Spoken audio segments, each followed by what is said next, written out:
মোটামুটি কমপ্লিটলি মামলা থেকে বাদ আসতে তার পাশের নিচে চিন্তা ভাবনা করা যাবে না।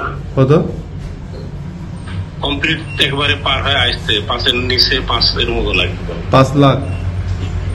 হ্যাঁ, এই জন্য আপনি জানেন যে 3-4টা জায়গা এখানে আছে, আর ওইটা 1 নম্বর আসামি।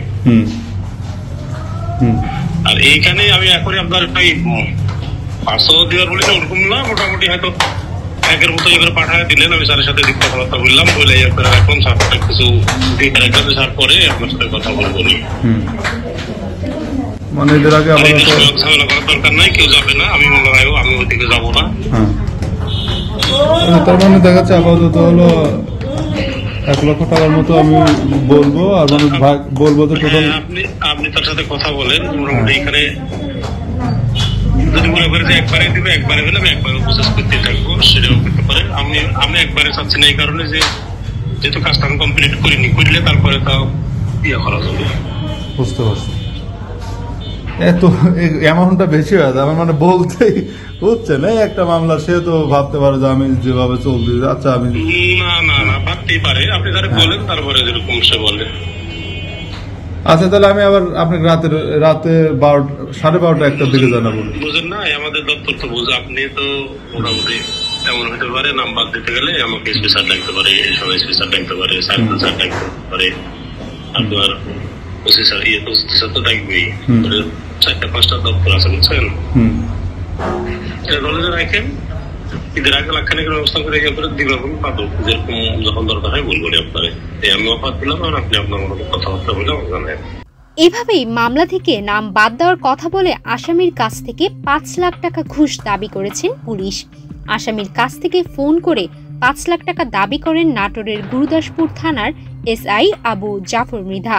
মারামারির মামলায় আমেরিকা প্রবাসী রাসেল হোসেনের ব্যবসা প্রতিষ্ঠানের ম্যানেজারের কাছে এ টাকা দাবি করেন এসআই।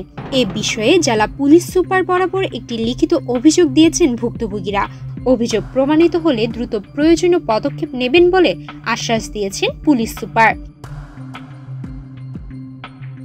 নাটোরের গুরুদাসপুরের বাসিন্দা ব্যবসায়ী রাসেল হোসাইন দীর্ঘ 15 বছর ধরে আমেরিকা প্রবাসী। আমেরিকায় ব্যবসা প্রতিষ্ঠানের পাশাপাশি নিজ এলাকায় রয়েছে 2টা ব্যবসা প্রতিষ্ঠান। গত 16 মে মারামারির মামলায় তাকে প্রধান আসামি করে থানায় একটি মামলা করেন স্থানীয় ইটভাটা ব্যবসায়ী ফরিদ মোল্লা।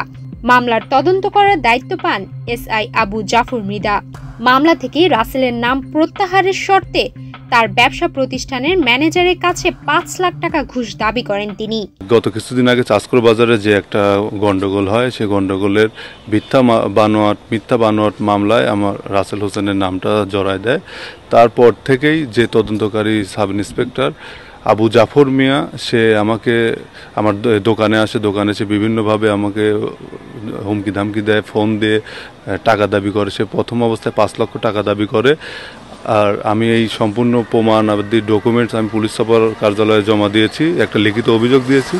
তবে ঘুষ দাবির অভিযোগ অস্বীকার করেছেন সেই এসআই। আমি তাদের কাছে টাকা চাবো কেন? আমি বুঝতে পারছি না কেন না চাইছেন কিনা 5 লাখ টাকা চাইছেন। না ভাই, সঠিক তদন্তের মাধ্যমে মিথ্যা মামলা প্রত্যাহার সহ রক্ষক হয়ে ঘুষ দাবি করা, পুলিশের বিচার দাবি করছেন সুশীল সমাজের প্রতিনিধি ও আমেরিকা প্রবাসী ভুক্তভোগী। আইন শৃঙ্খলা বাহিনী, বিশেষ করে পুলিশ বাহিনী জনগণের রক্ষার কাজে কাজ করবে এবং তারা ন্যায় বিচার প্রতিষ্ঠাতে একটা বড় ভূমিকা পালন করতে পারে। কিন্তু আমরা যে ঘটনাটা জেনেছি, এতে পুলিশ রক্ষক না হয়ে ভক্ষকের ভূমিকা পালন করছে, এটা অত্যন্ত দুঃখজনক। আমরা এই ধরনের পুলিশ কর্মকর্তার তদন্ত সাপেক্ষে শাস্তির আওতার মধ্যে কর্তৃপক্ষ নিয়ে আসবেন বলে আমি প্রত্যাশা করি।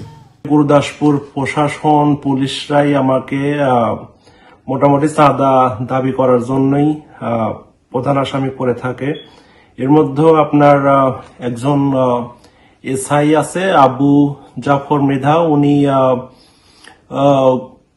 উনি আমার রাশের এক কর্মচারী আছে রাব্বি, ওর নানানভাবে ফোন দিয়ে বিভিন্ন ভয় ভীতি দেখিয়ে আপনার এখন পর্যন্ত 5 লাখ টাকা চাঁদা দাবি করছে, যে 5 লাখ টাকা যদি আপনি দেন আপনার মামলা থেকে আমাকে অব্যাহতি দেওয়া হবে। এ বিষয়ে জেলা পুলিশ সুপার বরাবর একটি লিখিত অভিযোগ দিয়েছেন ভুক্তভোগীরা। বিষয়টি তদন্ত করে দ্রুত ব্যবস্থা নেওয়ার আশ্বাস দিয়েছেন পুলিশ সুপার।